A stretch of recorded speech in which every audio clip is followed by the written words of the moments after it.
everyone, I'm Harry, welcome to my channel, and today we're going to do another How to Sound Like video. This time we're going to try and get the tones on Suck It and See by the Arctic Monkeys. So before we get started, if you like this Sound Like video at any point, please leave a like, comment and subscribe, and hit the little bell notification for me as well. It really does help me out a lot, and that way you won't miss out on any of my future uploads. There's going to be affiliate links down in the description to every piece of gear I used in this video and to record my videos. These do help support the channel out further, so I'd really appreciate if you go and check them out. So I should say I couldn't find a full multi-track for this. I had to program the drums and record the bass in myself, so hopefully we can get pretty close, but it's more about the guitar tones on this anyway. So around the Suck It and See era, there's a lot of reverby effects and subtle modulation effects. It's quite an ambient sounding album in respect to the lead guitar parts, and I recently got sent the True Spring by Source Audio, which is one of my favorite digital spring reverb pedals, as well as having a killer tremolo in there, and I thought it'd be perfect for this track because it's full of great spring reverb tones and subtle tremolo parts as well. I recently did a full demo of the True Spring by Source Audio, so if you'd like to see that, there'll be a link up in the cards in the description and pinned in the comments. So some of the pieces of gear, the amp I'm using today is my Hamstead Artist 60 Plus RT, which is one of my favorite clean pedal platform amps. That's running into the Tone King Ironman 2 Attenuator just to knock off a few dBs, and then into a Celestion G12M 65 Creamback speaker that's been recorded by Lewitt MTP440 dynamic microphone, which is like an SM57 with a tiny bit more bass. Other than that, all the parts except from the chords that I played on the Jazzmaster, I've got a tiny bit of overdrive coming from the Browne Amplification protein, so I'm just using the blues side, which is like a blues breaker, really transparent sounding drive, and then the one part where Jamie goes to the and the solo, I kick on the green side, which is like an ODR, just to boost the blues break a little bit for a tiny bit more gain. Other than that, on Jamie's lead lines, I'm actually using the Delay Llama by Jam Pedals to give me a nice subtle delay. I've tapped this into the tempo of the song, and it's giving us a nice dotted eighth delay, just to fill out the texture a little bit. So we'll look at Jamie's lead parts first. So pretty self-explanatory. I'm just using my 1959 Reissue ES335 with Montys low output PF humbucking pickups. And then I'm running into the Browne Amplification protein with the blue side engaged with settings like this. And bearing in mind, I kick on the green side for the solo, then into the Delay Llama Extreme with settings like this. Again, this is set up as a dotted eighth delay, and then I'm going into the True Spring. Now you'll see the settings of the True Spring on screen, but I'll just mention what I'm using. So I'm using the Tank, which is like an outboard spring tank reverb, like a big unit type thing. Sounds really killer. I've got the mix quite high, but then I've also got the bias tremolo inside the pedal engaged as well. Jamie seems to use the tremolo a lot, as well as Alex on this track, just to give it a little bit of movement, and it's just a subtle thing that really adds to the sound. So if I show you which each pedal's doing to our bass clean tone, so the 1959 Reissue ES335 straight into the amp sounds like this.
So there you go, you can see what each pedal is doing to our bass tone. So the blues breaker side of the protein for our main overdrive, and then when I get to the solo, kicking on the green side for a gain boost. Then the Delay Llama giving us that dotted eighth delay, the True Spring giving us that big washy tank reverb tone, as well as the subtle bias tremolo coming from that as well. Bias tremolo is just kind of like a smooth sine wave tremolo. It just really adds movement to that track. So I'll pull that track isolated from the intro song. You'll see the settings of the True Spring on screen, and just bearing in mind I was using the protein for overdrive, and then the green side for the boost as well for the solo, and then the Delay Llama for the delay, and the True Spring you'll see on screen, and just bearing in mind we had the bias tremolo engaged too.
Okay, so now we'll look at Alex's parts. We'll look at his lead lines first. So I was using the same reverb on the true spring, but I just pulled the mix down a little bit. Again, I had the subtle bias tremolo engaged, and I had the protein on the blue side for the little bit of drive. This is for all the lead lines that you hear Alex play. On the original recording, it sounds like a Jazzmaster, so I decided to use that. And there's actually quite a few layers that come in towards the end as well. And that's pretty much it. The same settings for everything and like that. So the Jazzmaster straight into the amp sounds like this.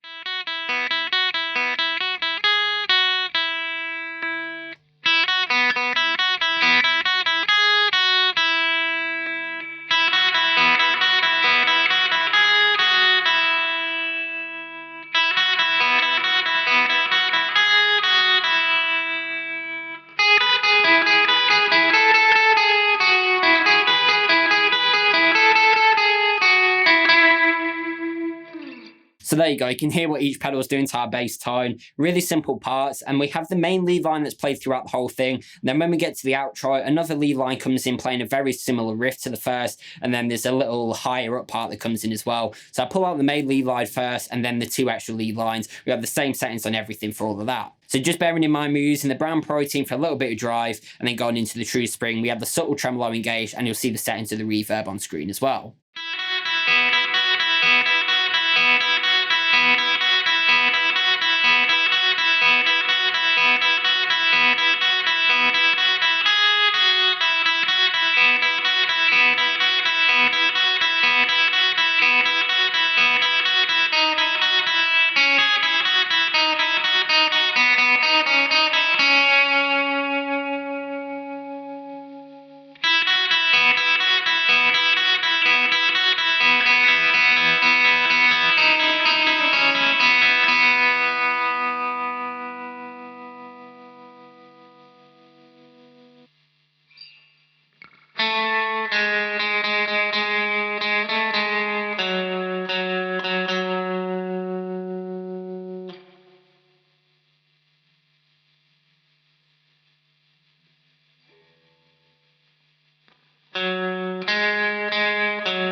Okay, now finally for the main rhythm track that we hear where it's just the chords, I didn't have any overdrive engaged, it was just clean straight into the amp, and I was using the true spring to give us that nice reverb we hear. This time I was in the short reverb, which is more like an old Fender blackface amp, and it really nails that part. So I'll show you what the guitar sounds like going straight into the amp, and then I'll kick on the true spring so you can hear what that's doing.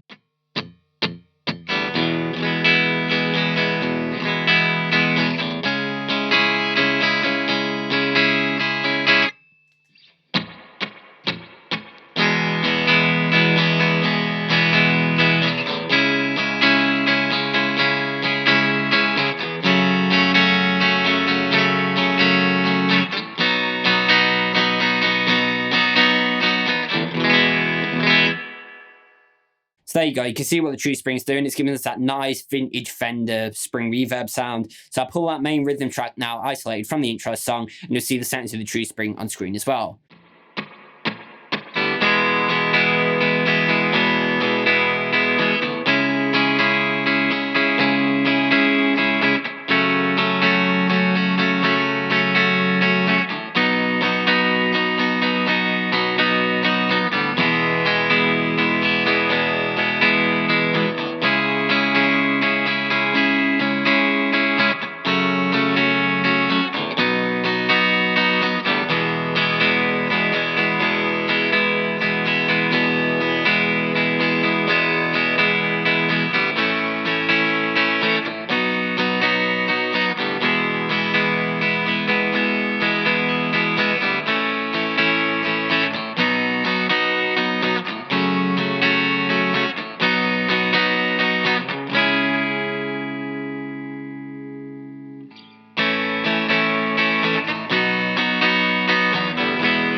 So there we have it. That was a look at how to sound like Socket and C by the Arctic Monkeys. Some really cool ambient-y sounding textures on there on all the lead lines. Having the Browne Protein Blues Breaker side to give us that nice, transparent, cleanish overdrive that we hear for all the parts. And then, of course, kicking on the green side for the boost for Jamie's solo, as well as the delay llama, giving us that nice dotted 8 delay for Jamie's parts, as well as this true spring handling all the real spring reverb sounds. We've got the more 60s blackface time for the main chords on the Jazzmaster, and then the big outboard tank spring unit sound for all the other parts, and of course having that nice subtle bias trem to really tie everything together really came in handy. Again, if you want to see my full demo of the True Spring by Source Audio, there'll be a link up in the cards, in the description, and pinned in the comments. But let me know down in the comments how close you thought I got to the original song, and any future Had Sound Like videos you'd like to see me do. If you did like this Sound Like video, please leave a like, comment and subscribe, and hit the little bell notification for me as well. It really does help me out a lot, and that way you won't miss out on any of my future uploads. Other than that, go onto my channel, check out some of my playlists. I have plenty more lessons, covers, gear demos, how to sound like videos, and anything guitar related.